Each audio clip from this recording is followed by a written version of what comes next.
Hi, my name is Anna Allen, and I'm an assistant professor at Howard University in the biology department. My research at Howard involves a simple nematode or worm called Cyanarhabditis elegans. We use the nematode to study what makes a high-quality egg or oocyte. And that is an egg that is capable of being fertilized by sperm and going on through successive embryogenesis to become a viable and healthy adult. As you can see, the research in my lab is not only basic science research, but could also be translational and address many of the infertility and reproduction issues that humans nowadays are facing. A lot of my research involves microscopy work, such as utilizing fluorescence confocal microscopy and hopefully a spinning disk microscope. We also do a lot of genetics work in my lab and molecular work. So my students are trained in molecular techniques, genetic techniques, developmental biology techniques, and imaging techniques.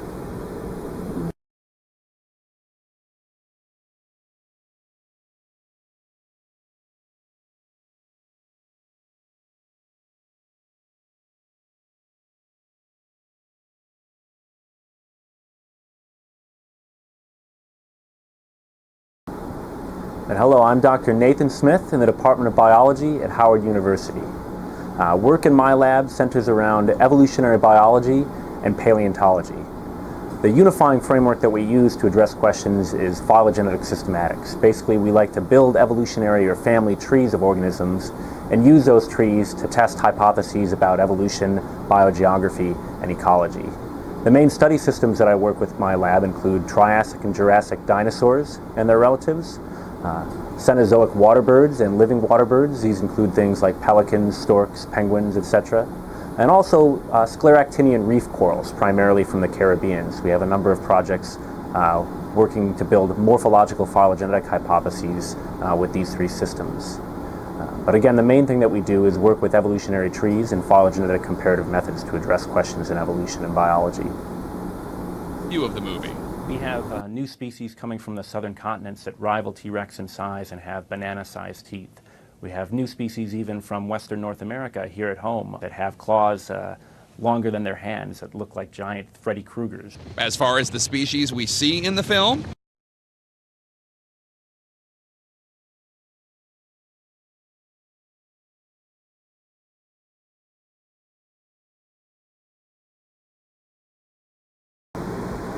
Hi, I'm Dr. Kevin Jones, a professor in the biology department at Howard University. And in my laboratory, we study the molecular and physiological mechanisms of mental health disorders. One of the projects that we currently have in our lab is to understand better the role of the DISC1 gene mutation. DISC1 is a gene that confers a significant risk for the mental health disorder schizophrenia. Schizophrenia normally occurs in about 1% of the population.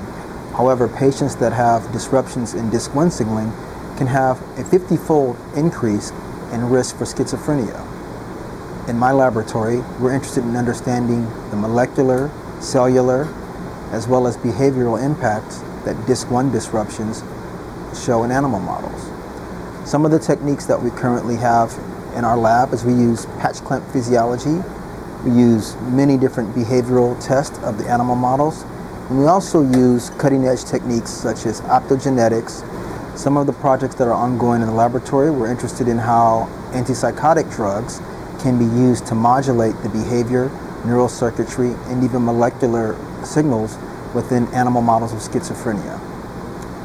In other projects, we're interested in looking at the molecular, cellular, and neurophysiological effects in models of depression, drug addiction, as well as post-traumatic stress disorder. If these sorts of neurobiological disorders interest you, please contact me. I'd be interested in talking to you about a potential space for you in my laboratory as a graduate student. Thanks.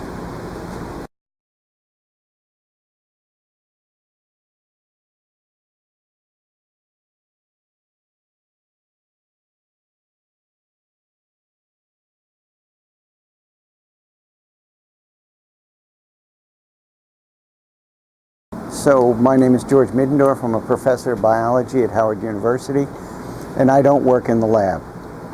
I study lizards in the field. I look at behavioral ecology And mostly I do my work in Arizona and New Mexico, but I've been doing work in Suriname on the north coast of South America and in various places throughout Central and South America.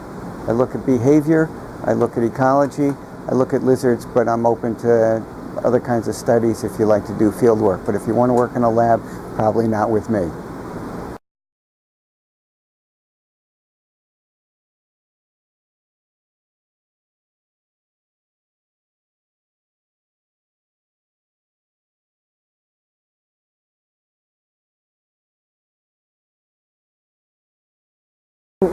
Hi, I'm Leslie. I'm a second-year grad student at Howard in the Department of Biology. I work with Dr. Courtney Robinson, and we study microbial ecology. More specifically, we use the cabbage white butterfly as our model system, and my research is based on the perturbations to the gut microbial community based on the changes to the diet fed to our larvae.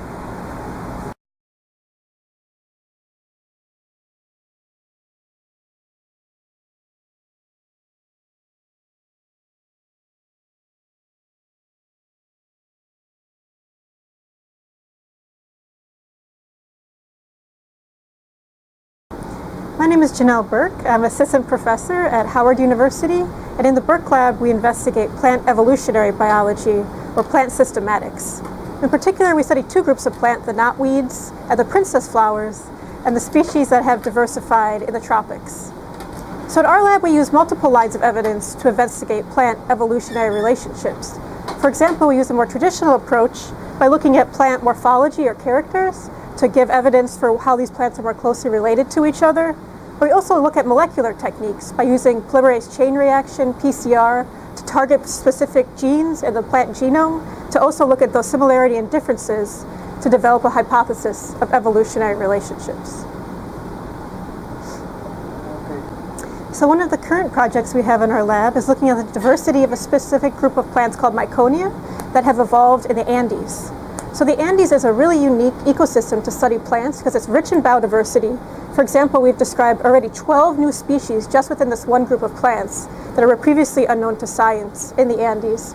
But it also provides a gradient of different elevations to look at what has shifted in evolution as plants have migrated up the mountains.